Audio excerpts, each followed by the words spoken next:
Yeah. All right. Um, with that, when we get started, let's just jump right in, Tope. So let's go over, I guess, what was baseball? What was some things? What was baseball like for you growing up? What led you to LIU Brooklyn? Growing up, Learn it. it was kind of just playing with my buddies in the neighborhood. That's initially how we started playing in everybody's backyard or front yard. Obviously, that led to little league and playing little league tournaments and stuff like that. We actually have a minor league team in my hometown of Binghamton, New York. It's a Double A Mets, still is. They we would just go to those games as a group. We'd always the group of friends that I hung out with would always go to the summer camp. It was like 4 days long, and kind of just that's how baseball kind of started. And then it was kind of in that '90s dynasty of New York Yankees, with Jeter and all those guys. So it was kind of you'd watch the Yankee games and being only 3 hours from the city, that was kind of the team we rooted for. So that kind of cascaded to just continuing to play, wanting to play in college at the time. That was kind of the ultimate goal, was just maybe I'm good enough to go play college. The high school team was very good at the time when I was coming as a freshman and sophomore. And then once that group kind of left, it was hit or miss with the group of us there, but it was all the buddies that we grew up with. So it was pretty fun in that aspect of it. And that kind of just led into when I was 12, 13 years old. I was fortunate enough to meet the general manager of the Double A Mets, and I That's cool. became the bat boy for the team. Oh, So that's that was sick. kind of, yeah. So it was sweet because like guys like Jose Reyes, David Wright, Angel Pagan, like those guys were all coming up. So I was around those guys, Oh, that's three, so four cool. times a week. Yeah. So that kind of obviously, being around minor league baseball, I was like, okay, like if I'm good enough, I would love to do this, for a living. So that's kind of what kind of pushed me through to continue to play baseball and just fall in love with the game and going to games with my dad and my buddies, all that stuff. But yeah, so that basically led to high school. I pitch now, but in high school, I didn't, even growing up, I didn't pitch. I never pitched in my life. Then I was a shortstop, second baseman, third baseman.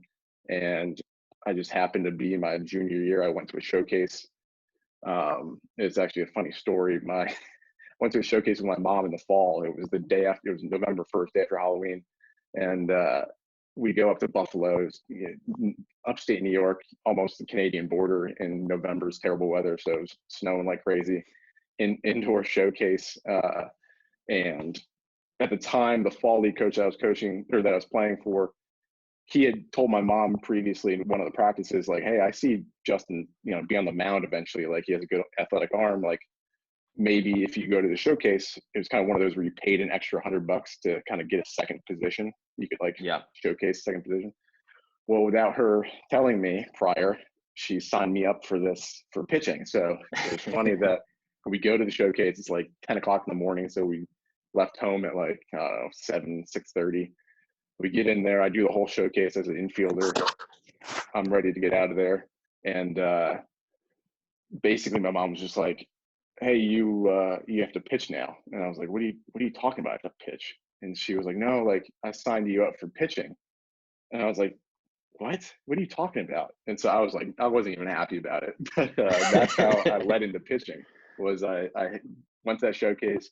I threw well. I think I hit like 90 or something like that as a junior in high school. And then it was kind of like literally right, we were walking out to the car in LIU Brooklyn. The pitching coach came up to us and started talking to us. And I had no intention of going to play at the time at the Division I level. I hadn't talked to any schools. Haven't really talked at that point. Didn't talk to really any college coaches. So my plan was to go play D3 at Cortland University up like 20 minutes, half hour north of where our hometown is. And at that point, it was like LIU Brooklyn came up to me that day. The next night, University of Buffalo called saying that they saw me throw. They wanted me to pitch. So it was like a whirlwind of like a week. And my buddy happened. He actually lived 6 houses down from me. He was going into, what was it? He was already at LIU Brooklyn. He was playing third base. He was a freshman. So he Okay. calls me like right after. He was like, "Hey, like our recruiting coordinator said saw you throw off the mound. Like he wants to make you an offer." And it was literally like within 2 weeks before my senior year of my senior baseball season. It was like, boom! I went down. Didn't even have an overnight. I just went for the day. Went home 2 days later. Had an offer, and I was like, "All right, let's get sure." Never really. I threw like 6 innings my junior year, and then my senior year I threw like 70. So it was like Oh, a wow. whirlwind of like 6 months not really pitching, thinking I was going to go play as an infielder in D3 at Cortland, and then if I even got into Cortland, like, at that point I had no idea what I was going to do. So, But yeah, that kind of just led into pitching. so when you were offered as a pitcher, were you still looking, hoping to go as a two-way guy? Were you still trying to hit? What was your So, process there? so it's funny. The recruiting coordinator, Craig Noto, at the time he was at LIU, now he's at Wagner, but he had told me, he's like, "Yeah, like we'll have you two-way for sure." So that offseason, I like kept up like hitting and everything. That came in as a freshman. And I still remember, and my dad tells the story a lot too. Is we're moving into the dorms, and he just happened just to swing by like the dorms just to say hello. And I was unpacking, like I had a couple of bats like in the corner to go into the locker room. He was like, "Yeah, you can send those home with your parents. You're not gonna hit." So like this, the year leading up to that, it was like, "Oh, I'm gonna go play two-way," and then I had 30 seconds of college two-way. But I do have 3 college ABs. We had a Okay. catcher get thrown out of the game, and we had nobody else on the bench, so I had to hit for myself in one of the games. But How'd yeah, you do? so I was 0 for 3 with a sack bunt and a fielder's choice RBI, ground out to short, guy scored from third. So I'll take the Okay. RBI. All right. But Yeah. RBI on the stat sheet. yeah, so I got one. That was the end of my hitting days. Haven't really touched a bat since. I mean, in pro ball we take BP every once in a while, but nothing crazy. Yeah.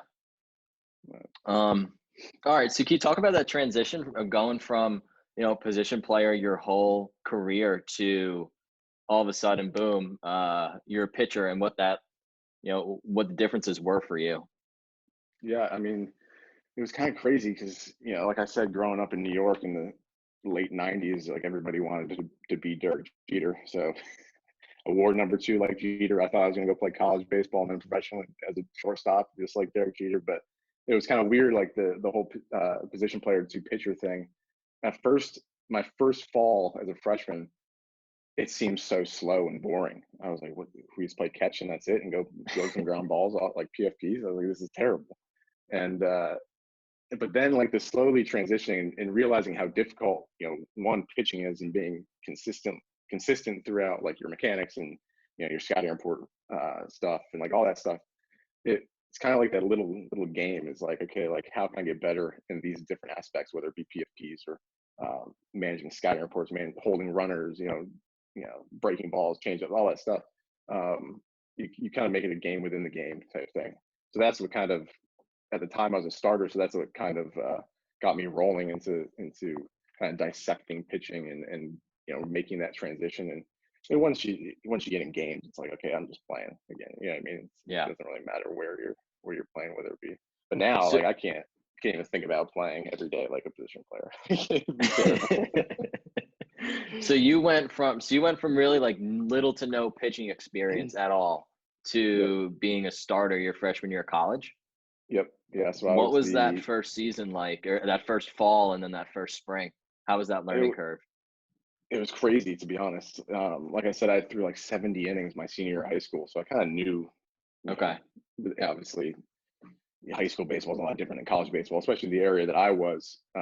Like if you threw like high 80s, like everybody thought that you were the next, Roger Clemens in my area at least.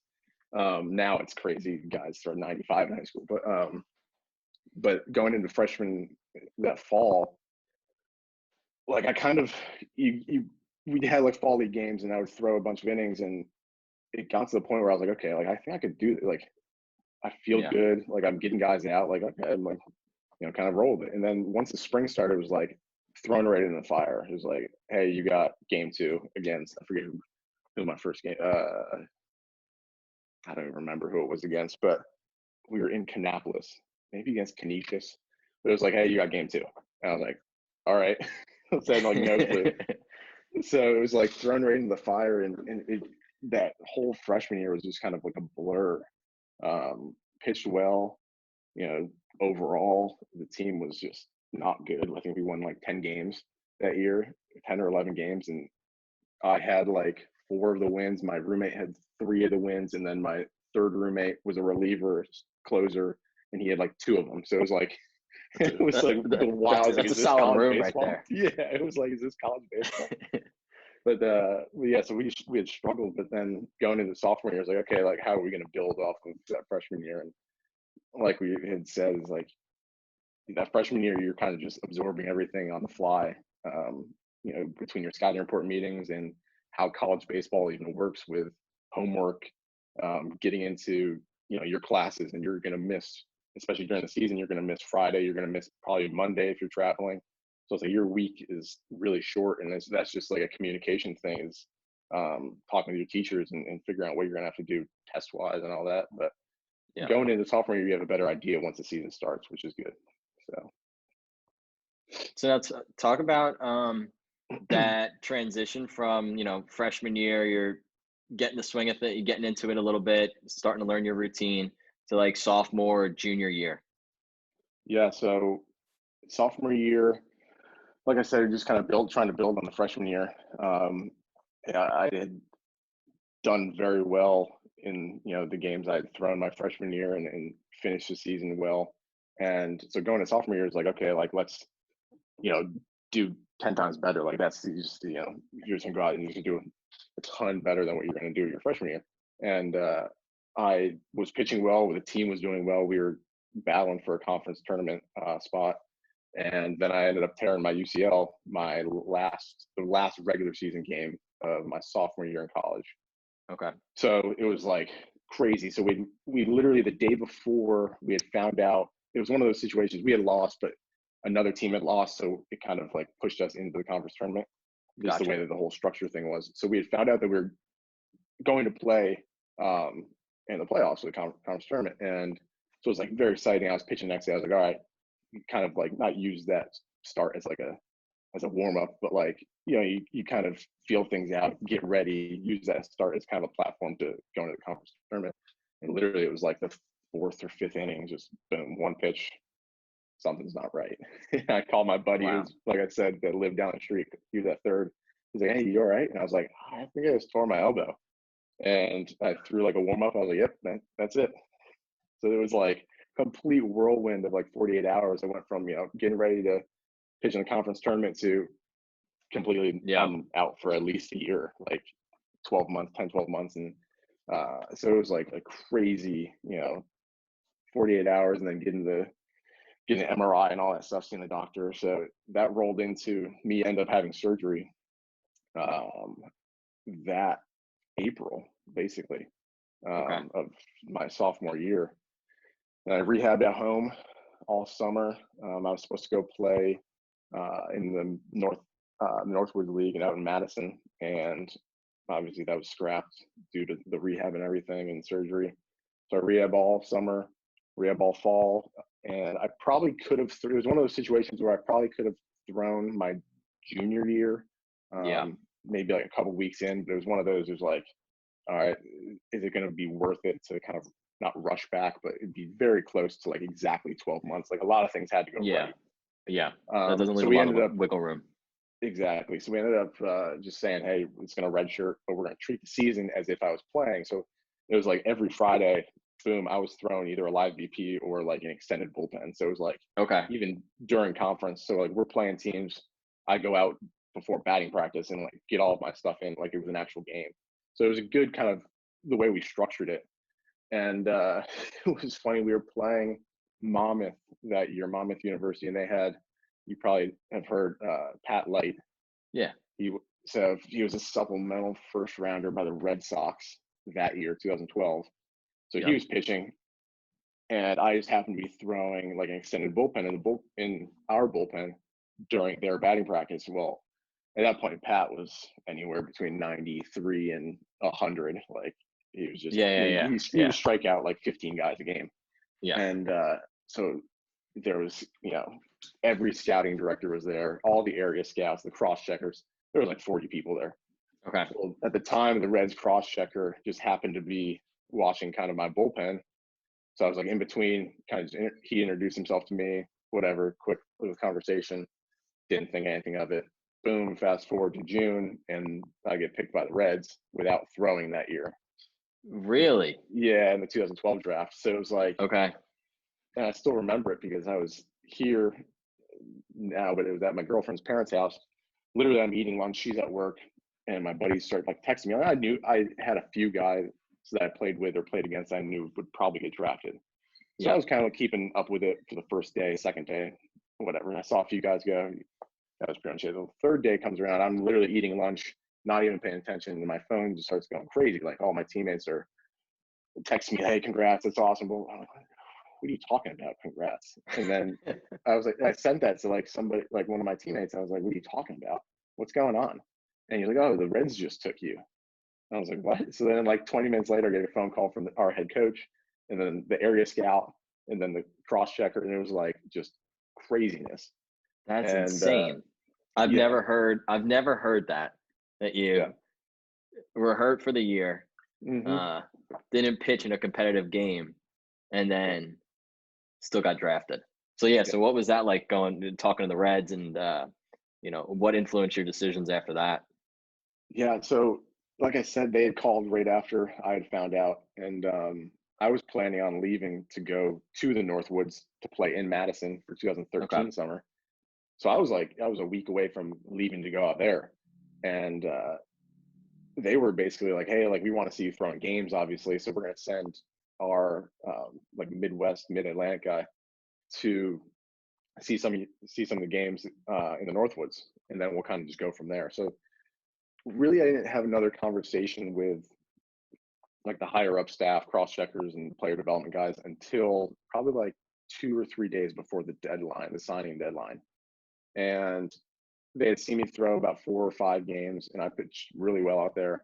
I was kind of being built up anyway out of the bullpen, and threw really well. The one game that they came to, I was like up to like 95, so it was like craziness for me because at that point I'd never thrown that hard. Like before surgery, I was maybe 89 to 92, maybe on a good day touching 93. So I was like lucky in that aspect that they were there for that. And so it was like the day or two before the signing period, they were like, hey, like, so here's our offer. And we kind of went back and forth. I talked to the head of player development for an hour on the phone.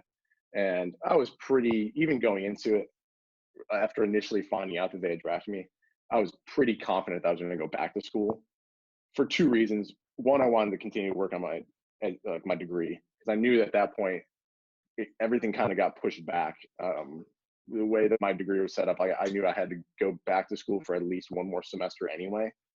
So like that was very important. Like my parents wanted me to not go back, but they wanted me to get a college degree, 1.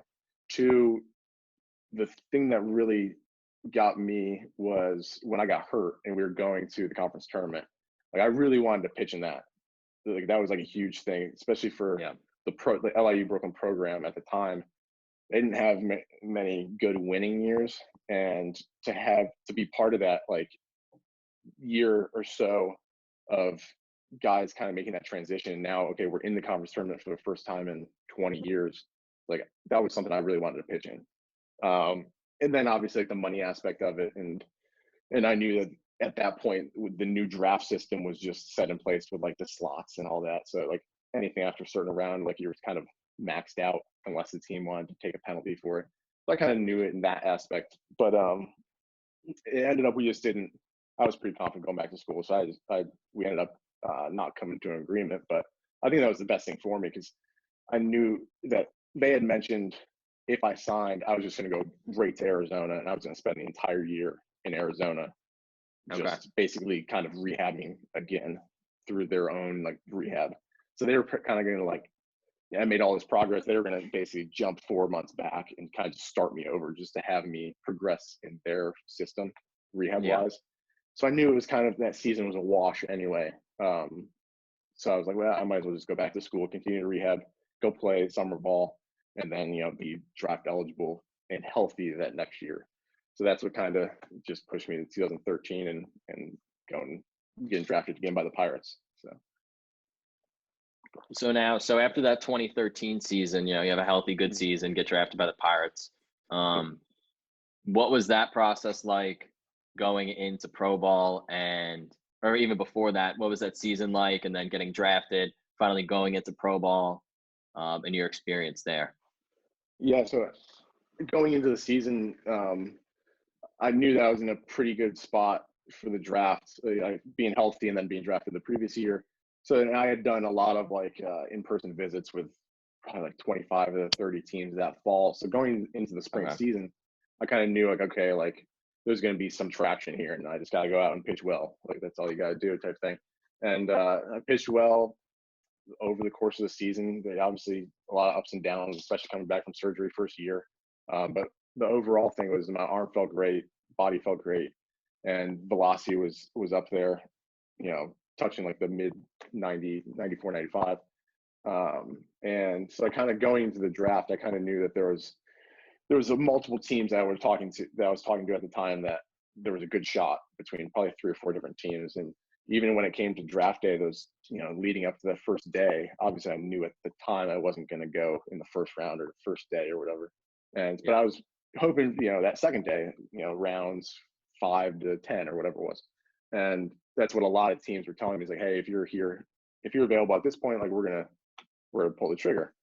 Well, it was like, you got 1,000 calls like that from all the area guys. Like, hey, if you're will you sign for this? Yep, I'll sign for that. Boom, their pick comes, nothing. I was like, what is going on? So it was like that day finishes. I was kind of just not mad, but it was like, I just want to get things rolling type thing. I knew that I was going to go play pro ball. At that point, I was ready to sign, and I was just kind of irritated that we couldn't just get the ball rolling. And I obviously had to wait one more day, and then the Pirates picked me in the 17th round. So that was it was crazy, because I didn't really talk to the Pirates. I never sat down to meet with them. They were probably the least likely of the teams I spoke with up to that point, that I thought that they were going to pick me. And but that was the only pre-draft workout I went to, was the Pirates. Okay. Now, because that year we had made the conference tournament, I pitched, I believe it was a Friday, and then we were knocked out on Sunday. And it was like, I had the Yankees, the Reds, the Mets, and I want to say the Red Sox. They had their pre-draft workouts that Monday or that Tuesday. And I was like, I literally just threw 115 pitches on Saturday or Friday or Saturday. I was like, I don't know if I can turn around, especially we just got knocked out of the tournament on Sunday. And now I got to go from, Connecticut to wherever, I forget where they were, somewhere in PA. But I was like, I don't know if I can get there. But then the Pirates were like, hey, we got our pre-draft Wednesday. And I was like, all right, I'll go to that type thing. And that was the only time I ever spoke with, that's the first time I filled out paperwork for them. First time I talked to the area scout. And then it just kind of led into, they picked me in June there, the next couple of weeks. But yeah, so that was, I ended up going right from home to Florida, signed in Florida, and then got on a plane to Jamestown, New York, up near Buffalo, for my first short season team. So that was quite an experience. So after that, that first season was pretty short for you in pro ball, correct? Yep. Yeah. So short season, we were 3 months or whatever it was. So I only probably threw maybe 30, 40 innings, somewhere in that area. Okay. So then what was that first off season like for you, and then that first season, and what were some things you got from the Pirates, that they said, hey, this is how you're going to progress here? Yeah. So the first off season was, it was just weird, because I didn't know, obviously you're so accustomed in college to having, your workout programs, and okay, you're in school during the off season, you're only at home for a month and a half. Well, it hits, middle of September, and you're home until February. It's like, okay, how am I going to, what am I going to do to work out and all that stuff? So they literally sent a packet with us after instructing. It was like, all right, pitchers, here's your packet. Position players, here's your packet. So it was very cookie cutter, and all the lifts and everything were just the same for everybody. It didn't matter if you were 6'4" or 5'8". Like you were doing the same stuff. Like any body type, you were doing this structured program. So that first off season, I was literally just going to either like there's a Planet Fitness near my house, or there's a gym, just like a local gym that we'd go to in high school. And that was, I would kind of just bring my pamphlet, my book, and do the workout, and like that was it. And then throwing wise, I would either play catch with my dad or go up to, there's two other guys that were playing pro ball at the time, but they were kind of like, you know, a little further away from where I live. So every once in a while we would connect and play catch. But going into that first spring training, it was like, I hope I did enough this off season to like, and I felt like I did. Like my arm felt good, my body felt good, gained some, you know, good weight. But it was like, I hope that I did everything right. You know what I mean? You go into spring training, and spring training felt great. You know, pitched well, and I went to low A in the South Atlantic League in West Virginia. So yeah, that kind of just led into that first full season. And that's kind of where I was told, hey, you might start and like long relief. So I was kind of like back and forth between those roles that entire season, probably 6 different times. It was like, hey, I'd start on Monday. On Thursday, hey, you're going to be in the bullpen on Saturday, like as the long guy. I was like, all right. So I throw 4 innings there, and then I'm starting the next Tuesday. It was like wild. So it was like a complete roller coaster with like roles and trying to like figure out, you know, what I'm going to be, a starter, reliever. That was a whirlwind for sure. So how did you manage that routine through that first year of trying to just stay ready day in, day out? I mean, it was wild, to be honest. And that's the thing, is like everybody's like, oh, do you like relieving or do you like starting? And I'm like, I don't care. Like I just want to have one or the other, like so then I can get in that routine. As a starter, I knew that routine from college. So granted, you know, in college you start once a week, but you kind of have the idea of what you're going to need to lead up to your starts. So going on the 5-day in pro ball, I started like 3 or 4 games in a row. So I was like, okay, like this is perfect. Like I have a routine. I know what I'm going to do day after, 2 days after my start with bullpens and all that stuff. And then it's like, boom, no, you're going to be in the bullpen today or tomorrow or whatever as a long guy. So it was like just trying to talk to the they're not coaching staff, but like the strength staff and the training staff, like, okay, like what days should I be doing my arm care stuff? What days should I be lifting if I'm in the bullpen? And then transition that if I'm back in the rotation, how are we trying to figure that out? So there's a lot of just huge like communication here of just trying to figure out what's best. And I don't know if that's what led to the second surgery, but that next spring is when I tore my UCL again for the second time, and I needed surgery. And so looking back timeline, what spring was that timeline wise? So that was spring 2015. So that was going into my second full season, 3rd year of pro ball. Okay. So you were out that year. Yes. So I missed all of 2015, all of 2016 until like August or end of July.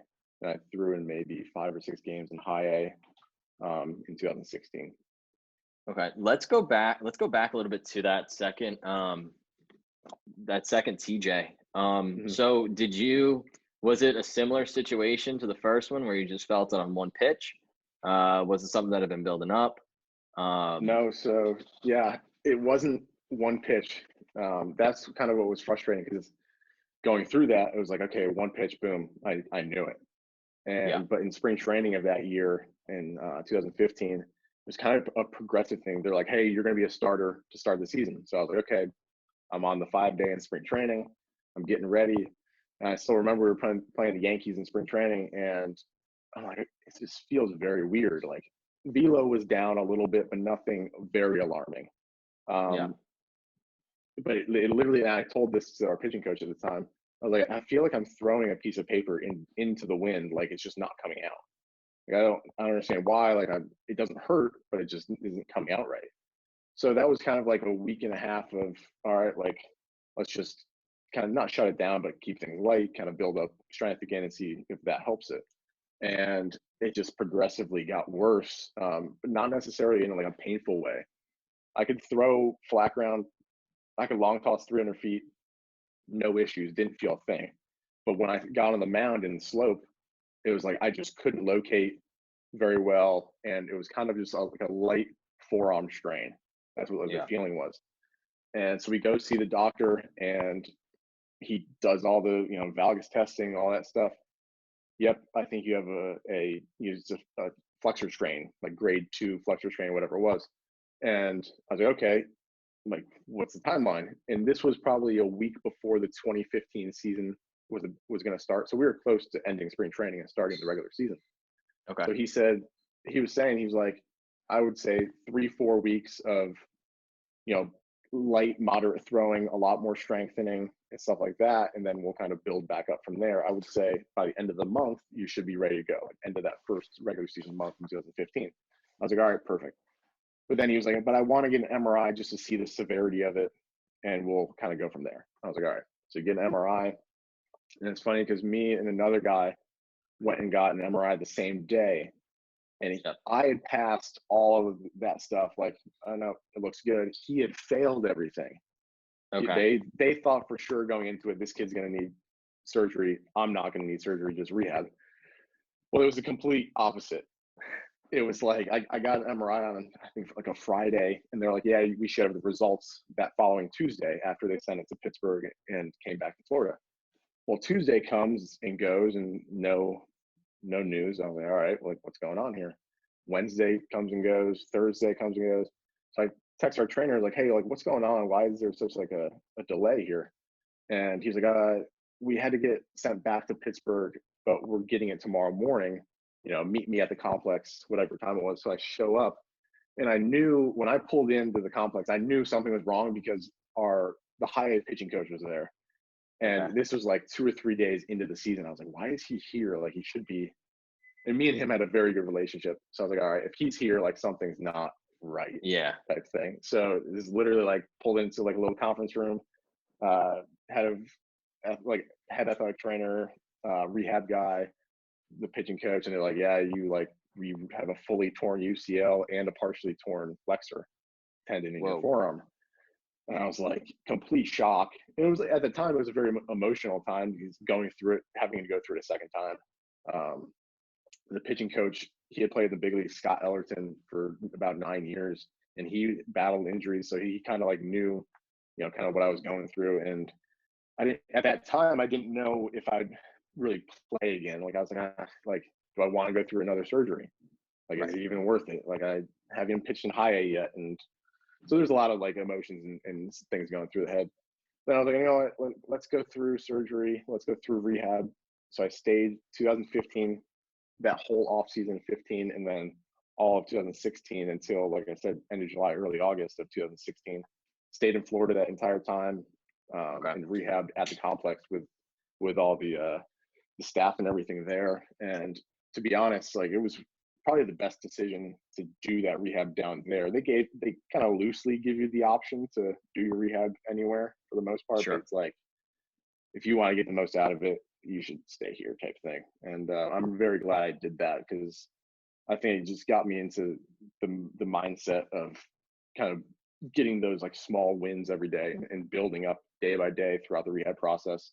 And then ultimately seeing like, all that work for the past year and a half, you kind of rewarded at the end of that 2016 season of getting back into games and being like healthy for the most part. So yeah, and then going to 2016 off season, was feeling good going into spring training. It was 2017, and then just got released in 2017 by the Pirates. So that kind of obviously was a whirlwind after rehabbing for almost 2 full years. But I think that was kind of a blessing in disguise at that point. So all right, so 2 years of rehab, get released. What next? Yeah, so I get released, and I was like over baseball. I was like, this is terrible. Like, what am I doing type thing. Yeah. At that point, I had gone back after my first short season and got my degree. I finished that. So I was like, all right, I got a college degree. Maybe I'll like try to do something. And when I had gotten released, it was like 2 days before the regular season started. It was right at the end of spring training. So at that point, nobody is signing anybody. I was like, this is a terrible situation. And Yeah. I had always said, like, I'm not going to go play indie ball. Like, I just don't feel like going to play indie ball at some small little town. One, you make no money. Two, it's like you play in front of 5 fans every night. It was, at the time, it was just very, very tough situation. But then Yeah. after talking to like my family and my girlfriend too, it was like, you just rehabbed. You spent pretty much 2 full years rehabbing, like getting ready to pitch in the season. Like, if you didn't get released, would you still play? And I was like, yeah, of course I'd be still playing. And they're like, okay, then why would you go through the 1.5, 2 years of rehab and not at least give yourself 1 full year, to see what happens? I was like, all right, that makes sense. And right around that time, the kid I was drafted with, he was playing indie ball with the Rockland Boulders in the Can-Am League. And he had just randomly reached out. Was like, hey, saw the news. Like, if you want to play still, like, we're looking for pitching. And he kind of forwarded my number to the manager there in Rockland. And there was a little bit of me that I was like, all right, maybe he just won't call me. Like, I'm good. Yeah. Like, if he doesn't call, like, all right, whatever, I'm good. But then he Yeah. ended up calling, and he was like, hey, I want you to start. And at that point, I had rehabbed to be a reliever, just because Okay. wear and tear, and going through 2 surgeries. And he was like, yeah, like, if you can start, like, I'd love to have you start, and then we can kind of monitor your innings that way. And I was like, all right, sounds good to me. And 2017 was probably my best year statistically, health wise, just overall, like, having fun playing baseball again, which was kind of Yeah. at that point what I needed. And so yeah, 2017, I was like, okay, like, I had, like I said, a good statistical year. I was throwing harder. I was more consistent, like mid 90s. And I knew that going into the offseason, I knew that there might be some sort of opportunity to get picked back up and signed with another team. So yeah, so that was that offseason was my first year at Maple Zone. So I kind of Okay. committed. I played with a guy that used to work out at Maple Zone. He's retired now, Joe Maloney. And during the season, he was like, hey, he's like, I know your girlfriend's from the area. Like, if you ever think about, just working out there with Rob, and like, I'll be there, and like, we have a good group of pro guys. So going into that off season, I was like, yeah, like, that sounds good. Like, compared to my previous setup, like back home in New York, Yeah. just going to random gyms, throwing with Planet whoever I can Fitness. throw to. Yeah, it was like Yeah. very stacked. Like, who knew what was going to happen? So I was like, all right, like, this will be good, like, having some sort of structure and being able to work with someone like Rob. And at the time, there was no like pitching instructors there or anything. That was before Ezra, before yourself. But even then, I was like, okay, like, the facility is perfect to be able to throw and work out in one place and just get in, get out type thing every day, and still have that environment of being around pro guys for a couple hours every day. So yeah, that led to the opportunity of kind of moved in with my girlfriend and her parents for that off season, and then just kept going and working out there. And ever since, basically bought a house here last year and been working out with Rob ever since that off season of 2017. So you finished 2017 with Rockland. Great year. Yep. What was that path getting back to signing with the Rangers? How did that go?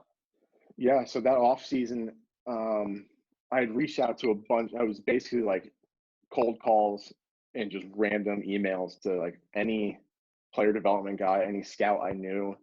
Just like, hey, here's my numbers, here's some video, basically a little highlight video. And this was before, Pitching Ninja and the Flat Ground app. So I was just sending random like shots in the dark here, sending the head of player developments. And at the time, I had contacted the scout with the Rangers who I talked to when I was being drafted. And you probably have met him, T Money. Maybe. Yeah, he was. I probably met him. He's been at the MLK the past couple of years. Okay. But he had reached out probably like January-ish, and at that point, I had no like workouts with affiliated teams. Not really much contact other than a few emails. Well, like, let us know where you're going to play. We'll send a scout out type thing. Yeah. So at that point, I was like, all right, I guess I'll go play in Rockland for 1 more year. And they had my rights, your indie ball contract rights. So I kind of had an idea that's where I was going to go. Was able to get a free agent workout with the Rangers in Arizona. So I flew out there in February of 2018 and threw like an inning or two. I think I faced like 5 hitters, threw very well. And they were kind of like, yeah, like we'll reach out type thing. And they reached out like that next week, like, yeah, at this time, like we're not ready to like move forward and, you know, sign anybody, like, but we'll follow you type thing. So I start the season in Rockland, opening day, boom, go down. I had a blister on my middle finger, just like the tip of my middle finger. So I missed like 4 or 5 starts. So I was just like, it was a roller coaster, you know, like, oh, maybe I'll get picked up. No, now I can't pitch because I can't even grab the baseball with this blister. And then I came back, made like 1 or 2 starts. And before one of the games, I literally threw a bullpen, and it was probably the worst bullpen I ever threw in between starts in my professional career. And I was just heated. I was so mad. And we literally came in after that, and the manager calls a team meeting. He's like, hey, like, basically just announced to everybody, was like, the Rangers were going to sign me. And I was like, that's why. Like, in an hour, or not even an hour, I went from having the worst bullpen or feeling like it was like a terrible bullpen to, all right, I'm getting picked back up by the Rangers. So that was right around June of 2018, and literally went flew into Frisco, Texas in AA, and made my first AA start with them. I think I flew in on like a Saturday and started that Monday against the A's. In Midland. And so that was kind of, you know, my first taste of AA, new organization. So it was kind of like just getting your bearings down. And as the season progressed, it was absolutely terrible statistically.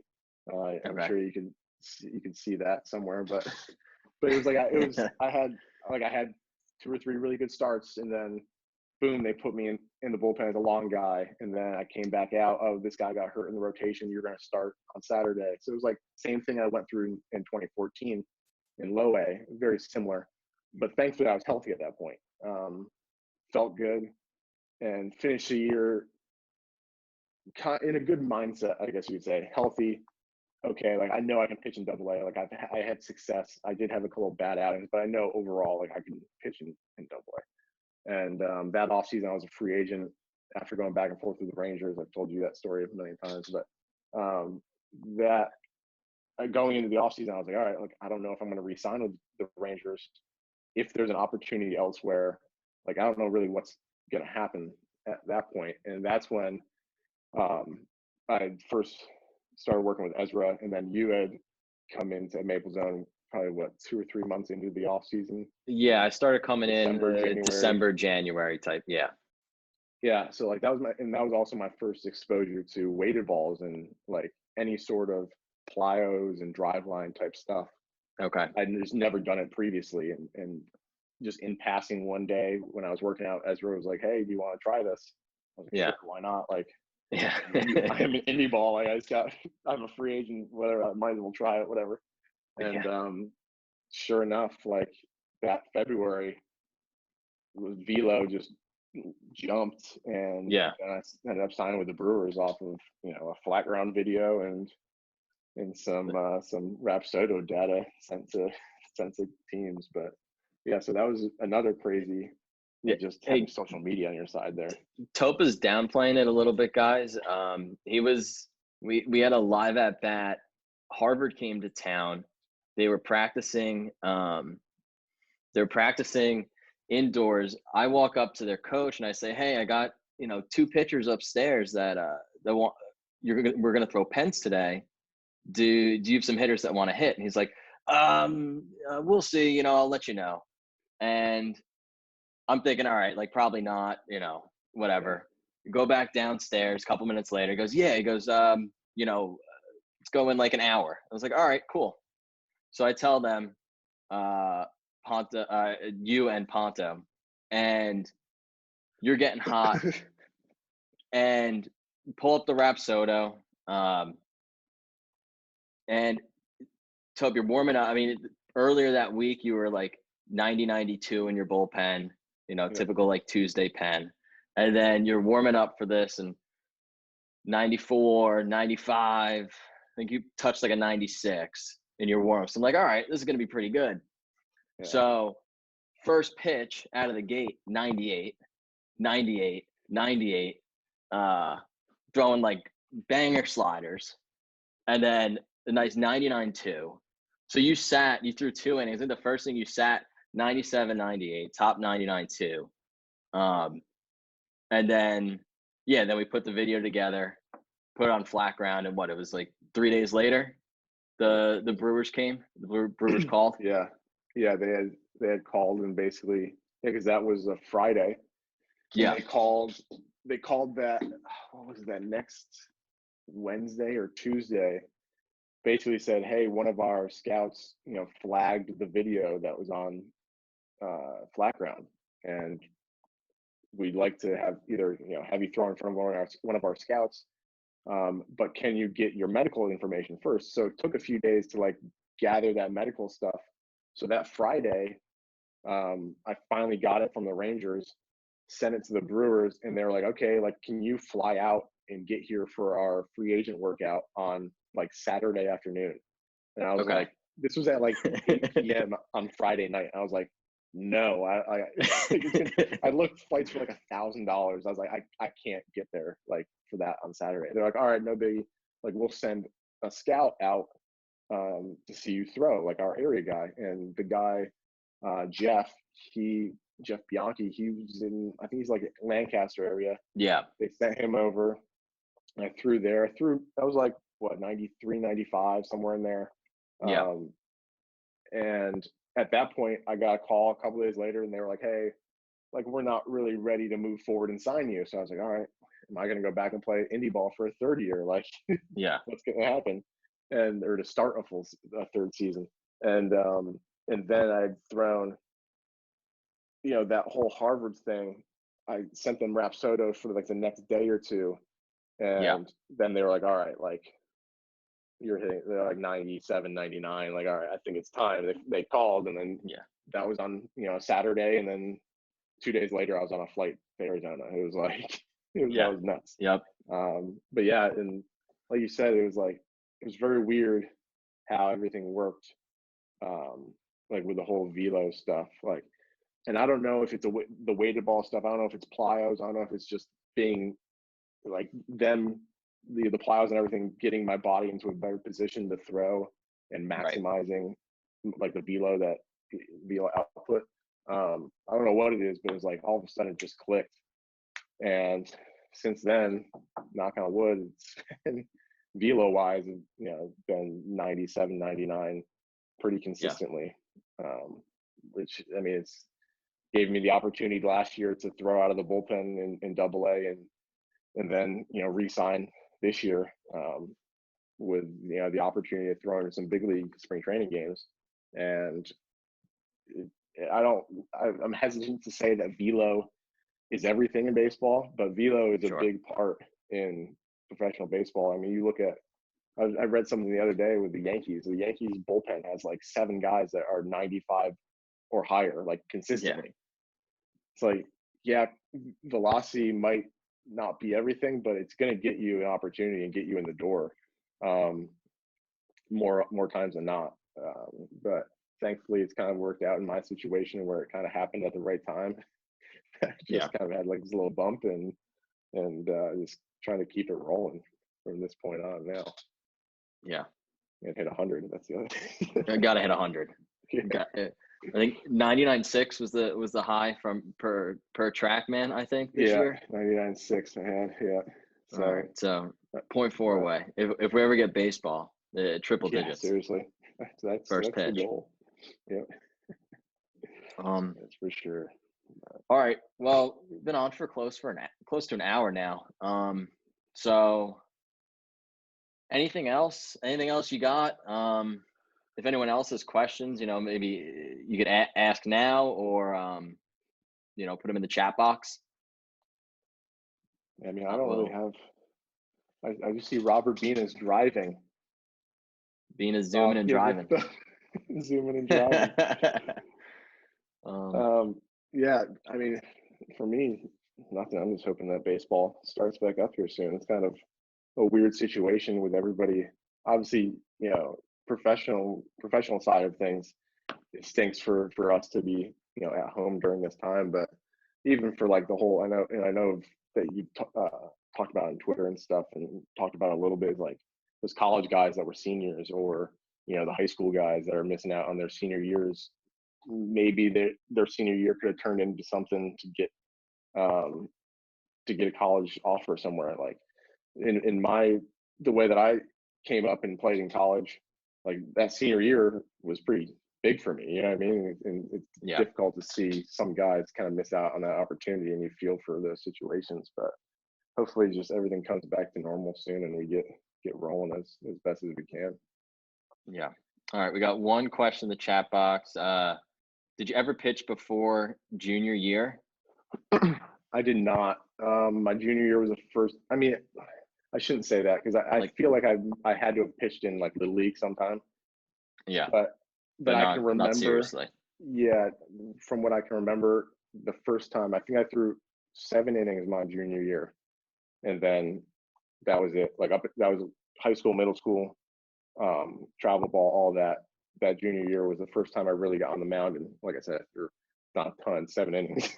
I think I threw like two or three games, but and then, you know, going to that showcase, like I said, that fall before my senior year is when pitching really became a reality, I think, and which led to the 70 innings my senior year of high school.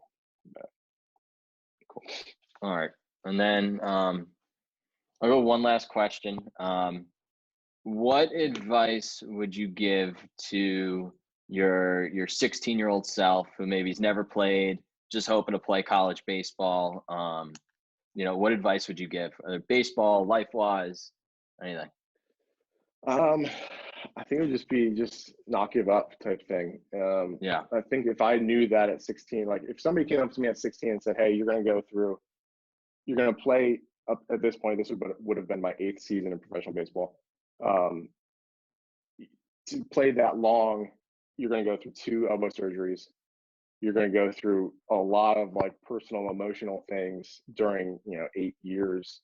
If I knew that at 16, I don't know if I would have, I don't know if I would have been like, heave ho about it and like jumped right into it.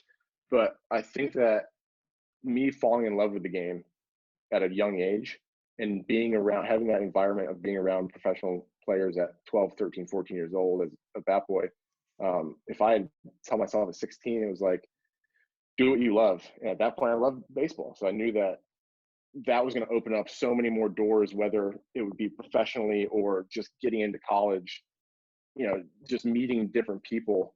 Like, I don't know, like it's just craziness to think about how many relationships you have just from the game of baseball. And I think if I knew that at 16, I think I would have been even more so than what I was, like on board of, okay, like I got to do this, got to do that, got to work harder, because I know that somebody else is probably working 10 times as hard as I am right now and finding little things to get better. But you can't get away from, that love of the game type thing. I think that's the biggest thing, is love what you're doing, go 110% with, whatever it might be. It might not be sports, it might be something else. But at that point, I knew that I loved baseball. I knew that I wanted to play in college and just have that opportunity to maybe one day play professionally. And, like I said, knock on wood, I've been at it. This would be 8 years now, or 8th season. And I love every second of it. I love the ups and downs. I don't know if I love the bus trips, but I like the bus trips. But it's been good for sure. Yeah. Rob, you got something? Yeah, Ted, I got something. I think touch on, I think just the importance of a kind of routine. I think you're one of the guys that really has a strict routine that you stick to, whether it's, you coming in doing your warm up, you're very consistent with your workout times. I think just talk about that and how that's kind of helped your career.